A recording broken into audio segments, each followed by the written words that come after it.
Едни си даваат отказ, други се вработуваат. Од јавната администрација се замина сопругот и братот на пратеничката Мира Стојчевска, како и мајката и синот на пратениците Костадин Костадинов и Горан Мисовски, а таму сега се скрасија браќата на нивните колеги од СДСМ, народните избранички Татјана Прентовиќ и Анета Симеска Димовска, едниот во Македонски опера и балет, а другиот стана директор на здравствениот дом во Македонски Брод. За вакви случаи, доколку се докаже судирни интереси, кај јавните службеници постојат строги правила кои резултираат и со разрешување од работните позиции, така што таква судбина, покри погоре споменатите, може би ќе ги снајдеше и претеничката Емилија Александрова, министрите Крешник Бектеши, Арбор Адеми, Љупчо Николовски и сите останати функционери чии роднини се вработеа на атрактивни позиции под државна капа, но тоа ќе беше така доколку беа во Италија. Затоа беше суштинско усвојувањето да се на правила на однесување, на етички правила на однесување, кои што не се само етички, деонтолошки, туку се и обврзувачки за јавните службеници.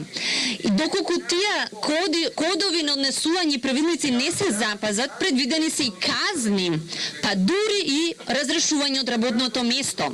Таква е сликата во Италија, но каква е во Македонија? Тука одговорност од никого се уште нема. Минатиот период бевме сведоци на вработување на блиски роднини, на функционери и пратеници од власта во државната администрација за доста примамливи плати.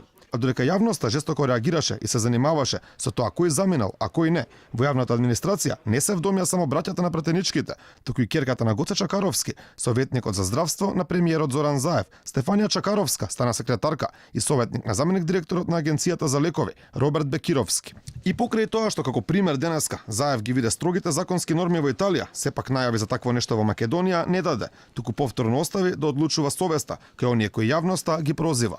Реков и при моите изјави секој со својата одговорност, како што реков и ниту очекувам да се претера во делот на она кое што некогаш е барање работи, каде што, односно барање одговорност и тогаш кога нема потреба од одговорност, фокусот мора да биде на еднаквоста на граѓаните пред институциите на системот. Антикорупцијска веќе отвори голем број случаи за непотизам. На списокот се блиски роднини на функционери кои ќе бидат ставени под лупа и ќе се проверува дали постоел судирни интереси при нивното вработување. Како неатрактивни позиции за вработување на роднините на функционерите и понатаму остануваат Елем и Мепсо.